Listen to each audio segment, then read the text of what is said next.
Hey, baby, what's good? You are now rocking with the best. You know what time it is. It is Bleavin Cowboys, Jussie Holly, Roe Parrish, all presented by FanDuel Sportsbook. As you look at our backgrounds, I'm in the normal location you will generally see me in. The background for Jussie Holly looks a little bit different because he's on the west side, aka the best side, Oxnard, California, live and direct for Cowboys training camp.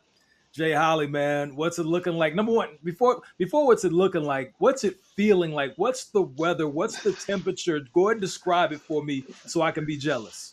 So here's the thing. As you know, I'm an East Coast dude, right? Like, so I'm born and raised in Jersey. And most times people say, those folks from the Northeast, they're kind of grumpy and mean because the weather is rather cold and just hard on your skin. And then, you have Texas where it's always hot. And so you can kind of have a little bit of temperamental people. But there's something about the West Coast people that are always calm and serene and never really having a bit of worry. It's because it's 78 to 82 degrees just about every day. There, a nice breeze. You can walk outside and don't automatically get annoyed. You can walk to the corner and be like, you know what? I don't need a second shower today because I just melted from going 30 feet. You can actually enjoy the weather. The sun isn't beating you down. You can take a walk. You can have a picnic. You can eat outside. You can meet people. You can say, hey, how you doing? And everyone is pleasant because the weather is so amazing. If there's nothing that you get from California, you get the weather. And honestly, I said it to the guys. I said the other day that I work with, I said, man, I'm happy. I am just happy. This weather makes me happy. It gives me a good feeling. And that's what the California weather does. And so, yeah, it's cool. I take my morning walks. I work in the evening, and then the nighttime is cool. It's lovely. If it wasn't so gosh darn expensive to live here, I would want to reside in beautiful sunny California.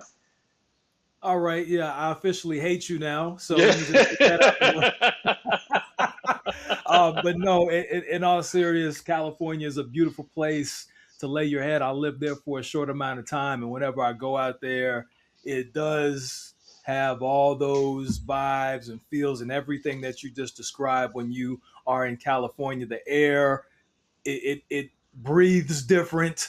Yeah. The the energy, the everything is just different in Cali.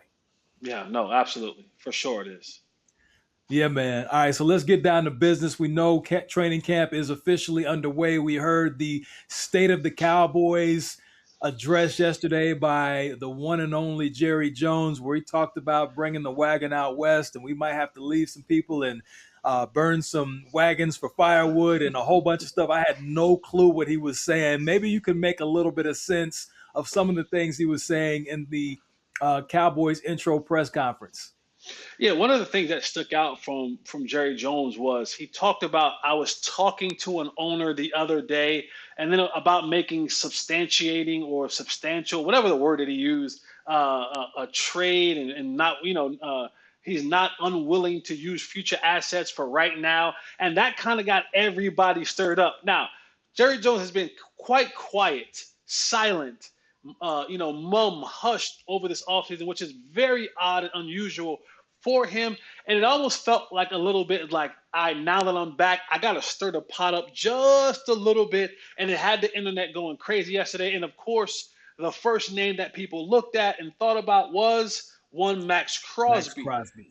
And when he talked about it, he said something of the fact James Slater talked about, that deal fell through with the Raiders and the Ravens, and then it said kind of like, Jerry, you guys backed off, and he was like, we didn't, and I took it as, yeah, they didn't back off, but the Raiders backed off. The Raiders and Max Crosby's team kind of just felt, and maybe the Raiders had seller's remorse where they were like, you know what, we maybe shouldn't have done it in the first place, and now that we got him back, we're going to keep him. But again, you can go back to the spring when it initially happened, and Jerry spoke about, the trade, them missing out on the trade and him going to Baltimore, and then Baltimore rescinding the trade because of the knee. Well, the doctor that was in with the Ravens is the same doctor that the Cowboys used.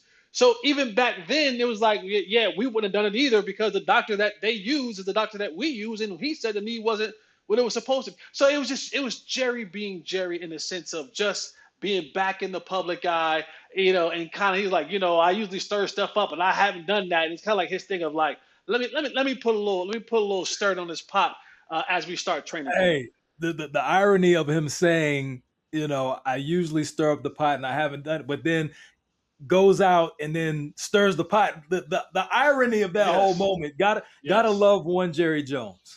Yes, no, no, definitely. And again, we missed him as far as the media because we're always looking for that pot stirring quote or comment from Jerry Jones. And again, we've heard the all in and busting the budget, and then now he comes out in this particular training camp and he's like, I'm willing to mortgage the future for the right now. And he even gave praise to how the Los Angeles Rams have been running their front office and how they've been acquiring picks and saying, not acquiring picks, but acquiring players, F saying them F those picks. picks and saying, they're going for the right now. So Jerry was kind of all over the place with some of the things that he was talking about. But nonetheless, we love a good Jerry press conference because he's always going to give us something to talk about when he opens his mouth. No question about it. It's Bleavin Cowboys, presented to you by FanDuel Sportsbook right here on the Believe Network. Training camps underway for all 32 teams, but we're focused on the Dallas Cowboys. So, was there anything else? We stated the obvious. Was there anything else during that presser, that introductory State of the Union Cowboys address, that stood out from Jerry or anyone else that spoke? It was to me, and we talked about this with some of my colleagues, but it was the tone, and I do mean this in the literal sense. It was the tone in which he talked about the Quentin Williams contract versus the George Pickens contract. Like they made it sound and talked about like, oh yeah, Quentin Williams, let's do it. Deal. We're working on the deal now. Da, da, da, da. And it just seemed so like we want to do a deal with him. We want to work with him. Shout out to Nicole Lynn, who is his agent. She is a rising star, a beautiful black woman, and Man, hey, she is on the come. David Malugetta is here. hey, Nicole Lynn is hey, nipping at his hey. heels. I don't know if she's rising. She right there. The way she's Yeah. doing business, she's right there. Yeah, and so it was that the Joneses in the front office they spoke so willingly to work with Quentin Williams, on a potential new deal as if it was happening sooner rather than later, and that to what we've heard from what it was George Pickens, and rightfully both of them deserve a contract, right? Quentin has 2 years left on his deal, but he has no more guaranteed money at the end of this season. But they're like, let's go. We're talking to the agent. Remember, Jerry said, I don't talk to agents. I don't talk. I talk to the principal. They're like, we're talking to the agent. We're trying to get things done. I just was like, well, dang, you sure are gung ho to go out here and get this Quentin Williams deal done. Which I'm not mad at it, but I'm just like, but when George Pickens was talking about a deal, it was like, nah, we ain't negotiating nothing. He paid on the tag, and that's that. And so that was one of the things that stuck out to me in that whole conversation of how Jerry Jones and the front office looked at the Quentin Williams contract compared to how they looked and spoke about the George Pickens contract. Two of those players in which we are all predicting they have successful seasons this year, really good seasons this year, and it's going to have to come to a decision where you're going to have to pay one, if not both of those guys this coming offseason. It feels like they're ready to try to get a deal done now with George Pickens, and because of all of the contractual things in the franchise tag, they'll have to wait to the end of this season and free agency to do a deal with George Pickens. Which is crazy. But hey, it's the Cowboys. We know how things go. They don't always do things the traditional way. Sometimes wait until the last minute to get things done, and that's usually how they operate. We'll see what happens as we proceed on. But all right, we got the press conference out the way. That's done. Practice has begun. So we need to know what's happening.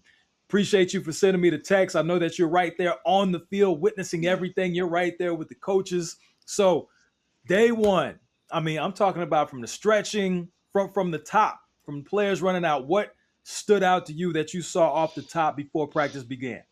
The energy is live, and maybe it's day one, right? But the energy is live. People are, that level of hopium is back in the air again amongst players and coaches and personnel and staff and training staff and everyone's feeling really positive energy there. As far as the players, by the way, happy birthday, Dak Prescott. He turns 33 today. When you guys see this, it'll probably be tomorrow, but he'll be 33 years old. The one thing that did stick out as they got going um, was DeMarvion Overshown. When we start looking at, where guys are lining up, they are really taking this whole green dot thing with DeMarvion Overshown serious. He looks good moving around. He was calling the defenses. They were rotating some guys in here, but he was getting majority of the snaps at that green dot. And you see they're defensively, they're using a lot of different people. And I don't know if that's a part of just getting everybody reps early, and they'll narrow it down as they get closer to the season. But there were so many different personnel sets, that was being introduced today, and so multiple guys were playing multiple different positions. Caleb Downs, being one of the guys that played just about everywhere that you can play in the secondary today, and so that was some of the things that I took note of early on in training camp. Defensive side of things, uh, overshown. When they came out to start the first set of defensive plays, the starting corners were it was Deron Bland and it was Kobe Durant. Mm. But then, yeah, that was the first one. But then there were a lot of reps where you saw it was Revel and Kobe Durant. They played a So ton of so snaps. before we get too deep on that, I want to rewind for a second because you mentioned Overshown. We know he's coming off injury, but it's not often a green dot goes to, and you can correct me if I'm wrong, but a green dot, which we know is essentially the quarterback of the defense, he's going to call everything out for an outside defensive player. That's usually, reserved, at least as far as my knowledge, for a Mike linebacker, middle linebacker. Overshown's more of an outside. So, what did you make of that? Obviously, we know Overshown is a talented player when he's healthy, but seeing the fact that he's an outside player on the defensive side, more on the edge, more on the outside, what were your thoughts seeing he had the green dot? The fact that he's not playing out there anymore. Oh, He's playing on the inside. oh, okay. News to me. Breaking news to me. Okay, He's okay. playing. They're playing him more on the inside. They're playing him at that Mm. middle linebacker position. They tried to address it in the draft. They tried to address it again in free agency. Remember, there was a couple of guys who went to the Raiders and they missed out on the young man from Miami. Miami ended up Brooks ended up signing him back. They wanted to sign Nolan. Was it Nolan Smith? Whoever that was that went to. A couple guys went to the Raiders. They wanted to sign the Miami guy. The other kid, Grenard, ended up going to Philadelphia. And so they were trying. They were trying this offseason to find themselves a middle linebacker. Then they went and got D. Winters. But then they made the decision that since we couldn't find anything outside of the building, let's see if we can't transform DeMarvion Overshown to a middle linebacker. And that's where he played a lot of his snaps today. Wow. Okay. All right. So that's breaking news. That's breaking news to me. I don't know if that's common knowledge, but that's something that I didn't necessarily see in the OTAs. I don't know if they were sprinkling that in. Is that something that's relatively new? Yeah, they were put implementing it during the times of OTAs and mini camps, but it was in between of, finishing up the rehab for him, and there was a lot that was happening in that time. But they decided that coming into camp, that was the move that they were going to make, and that Overshown was going to get a real good chance and shot at trying to win that Mike linebacker's position. Interesting. Interesting. Going from the outside to in. I mean, just from a player's perspective, obviously you've seen it. It's still early. Not really a lot to show for it right now, but just your thoughts on him as a player making that transition.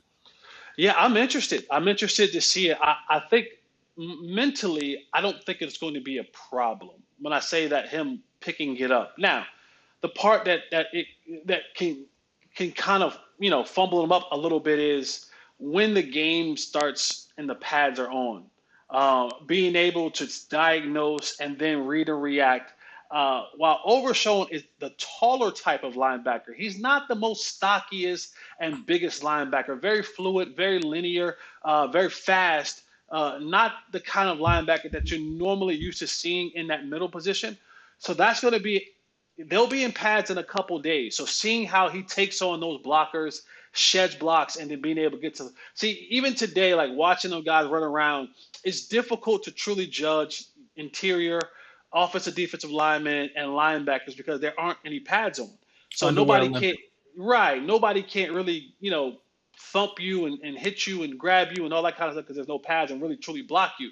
They don't want everybody to stay up and not anybody falling. So it's a lot of like, ooh, I would have got you, or you see him running by, and they tag off, and it's like, you on the side of him. I don't know if he's going to make that tackle, or them jumping around a block of an offensive lineman because that offensive lineman can't grab you and drive you into the dirt if you have pads on. So it's a lot of that that's happening right now. So it's trying to see, are guys' eyes in the proper places? Are they in the hole when they're supposed to be in the hole? Those type of things that I try to look at and see how that's being distributed, throughout those guys. But once we get into pads and Coach Schottenheimer talked about he wanted to make this training camp a more physical training camp. So once they get in the pads, you're going to see more 11 on 11. Coach Schottenheimer doesn't like to go a lot of 7 on 7, meaning just, seven offensive play, basically no offensive defensive line, in the play. It's more linebackers and safeties and corners and running backs, tight ends and receivers. So he doesn't like to do that a lot. He likes to go 11 on 11. So when the pads come on, you'll get to see more 11 on 11 and more guys being able to fit their gaps, fit their blocks, and so on and so forth. And that'll give us a better indication of how Overshown is faring at that newfound position at like linebacker. Bleavin Cowboys, we appreciate you for listening, liking, and subscribing, all delivered to you by FanDuel. Now, I got to bring this up because you talked about it. We, talked about the defense. You touched on it a little bit, but let's dive a little bit deeper because you talked about Kobe Durant coming outside, and we know him and Siobhan Ravel Jr., they're going to go back and forth. They're battling for that second position at cornerback. Now, you also said there's been a lot of movement on the defensive side. So just focusing on the cornerback position, was there anything that you saw from those two players in particular? No, again, the first day out there, like if we're just doing, if we're saying what is the initial group that walked out onto the football field at defense, it was Durant and Bland. But again, they had so many different combinations, and they were in that base package that first time, and then they were in nickel, and then they were back, and the group swap 3 plays later, right? And then it was Ravel and it was Durant. So again, day one in the books, there wasn't anything that really stuck out at that position. A lot of rotation, a lot of guys getting some reps, from Carson to Moore to Devin Moore, the rookie out of Florida. Again, Bland, and Coach talked about it in his presser, Coach Schottenheimer, that he and Ezeraku, they were kind of still going to get those guys, slowly work them in. So that, again, was why Bland was probably out more than he normally would have been. But you saw the safety rotation. You saw PJ Locke before he limped off the field he had an injury. Don't know what the injury is, but it was a non-contact injury. But you had PJ Locke, you had all those guys. You had Marquise Bell, you had Jalen Thompson, you had Malik Hooker, you had Caleb Downs, who was playing safety, he was playing slot, he was playing some of the big nickel linebacker positions. So he was working a lot of different places, a lot of different So, formations that was happening. so number one, tell me where Caleb Downs did not line up at. Let's go ahead and get that out. Where did he not line up at? Defensive tackle. Caleb Downs, the first round draft pick. Everybody's excited. Also, everybody's excited about Christian Parker. Obviously, we know that he comes in with a lot of hoopla, a lot of excitement, a lot of people high on what he's doing. Just how he managed everything. We didn't see this last season in training camp. We really didn't see it during the regular season as far as everything that you're describing. Just your thoughts on day one watching Christian Parker at work. He's so calm, bro. He is so calm. He is not. here's the funny thing about Christian Parker, and you've met him a couple times. He is not one of the people who, uh, when it comes to the rah rah yelling, screaming type, overly like just that he's not that. That's not him. That's not him. He is communicating. He doesn't have that screaming, hollering voice. Christian Parker talks a lot of sh bleepity bleep bleep bleep bleep. Okay, he talks Right. a lot of it. Right. Right. But his demeanor is so calm, and you don't know whether he is in complete control or complete out of control. You don't know. You cannot tell. You cannot tell because of his demeanor, and that may make for a great defensive coordinator. It may. I've seen them all. I've seen them both. I've Yep. seen guys Right. have very calm demeanors and be absolute geniuses and surgical. I've seen them also have that very like I played for Wade Phillips. Wade Phillips wasn't a yeller. He had a very soft voice. It didn't sound well yelling. Wade Phillips could put together one of the best defenses ever, right? And Right. I've been around some of the Ryan brothers who scream and holler and get cooked at the Yep. same time. So it that doesn't determine it, but it the control. It always seems as if he's in control. And that level, to me, that level of even keelness, I think resonates throughout the defense. Now, he has coaches on his staff that Right. is going to give you, that's going to yell, scream, MF, jump around, high five, do it like there is a gamut of emotions that are on that sideline. Like it's going to. But Christian Parker, man, he is just calm, cool, and collected. The referee he thought made a bad call, and he walked down there to talk to the referee, and he was like, he's like, hey man, that hand fight. And the ref was like, no, no. He's like, oh man, it's too early for that. It's too early for that bullshit. You know what I'm saying? And Yeah. then he walked over to the ref, and the ref explained to him, and he was like, all right, cool, and he walked back over. Um, but one of the funny moments that I had a chance to witness today in practice, when you hear about the trash talking between the two sides, and this is again, if you're not, I'm standing. I mean, you saw the picture I sent you. I mean, I'm what 6 feet away from him, Right. so I'm So you hear standing. everything. I'm standing 6 to 10 feet at the most away from him, and they run a play, and Dak Prescott is scrambling in the backfield. Ezraku would have sacked him twice, but they finish out the play, and Turpin runs a deep route, Flournoy runs a deep route, and it would have been a sack 2 times. But they finish the play, and Dak completes it down there, and you hear Christian Parker as Turpin and the other guys are coming back because they complete the pass, and he's like, nah. He's like, nah, y'all would have got sacked twice. He says, that's a lot of mother effing cardio for a sack. It's a lot of cardio that y'all running for a mother effing sack. So to hear him saying that, because they're barking at him, and he's like, nah. He's like, that's a lot of mother effing cardio for a sack. I tell you that much.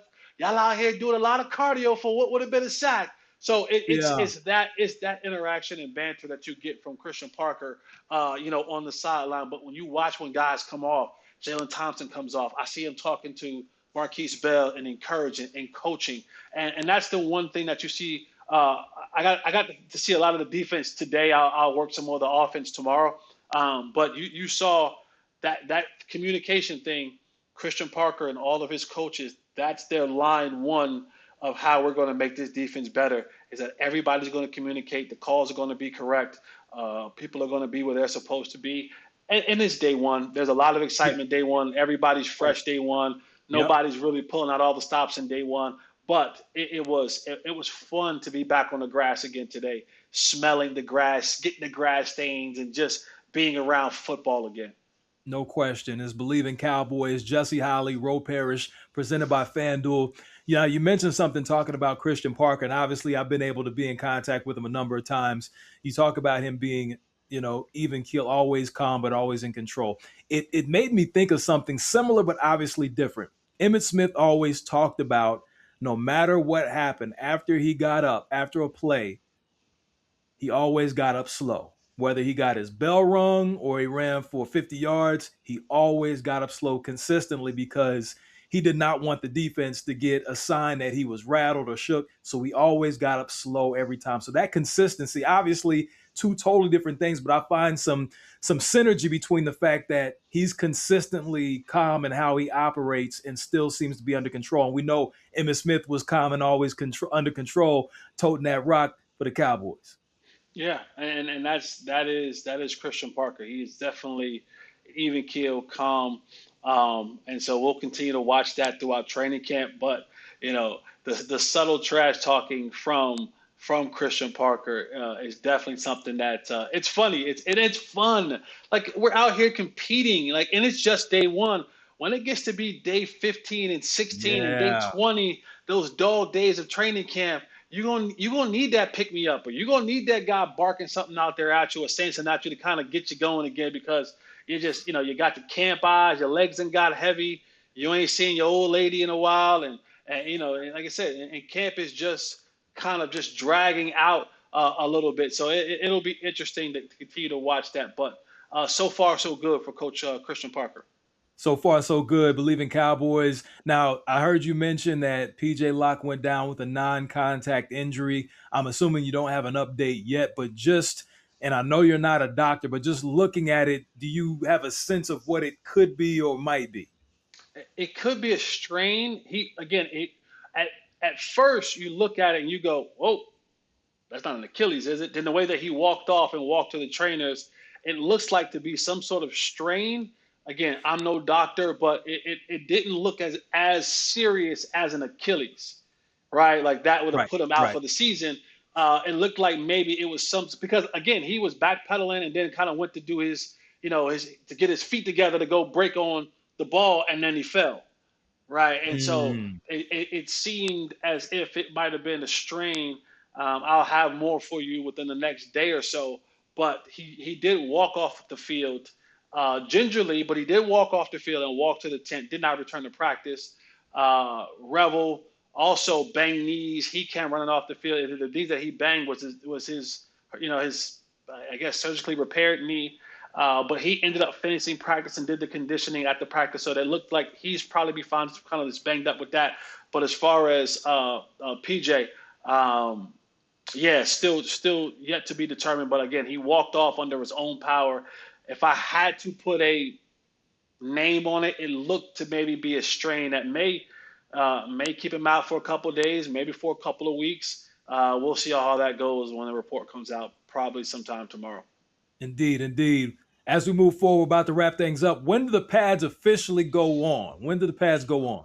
Well, you have to have an acclimation period, right? So you have to have a 3 day period where you kind of the ramp up period. So today, probably Saturday, probably Mm. Saturday, you'll see the pads. You'll see the pads on, and that always works well because all the fans will be out there on Saturday because it's the weekend, and yeah, I think Saturday because you have to have 3 days of ramping up to it. So Wednesday, Thursday, Friday, Saturday, the pads will come on. I don't know. Again, I don't know how many of the days that they'll do in pads because you only have a certain amount that you can do. You can only Right. do 11. You can only have 11 Yep. padded practice throughout the training camp. So however you decide that you want to do those padded practices, that's on you. You can have 11 during training camp, and you can only have 14 during the regular season.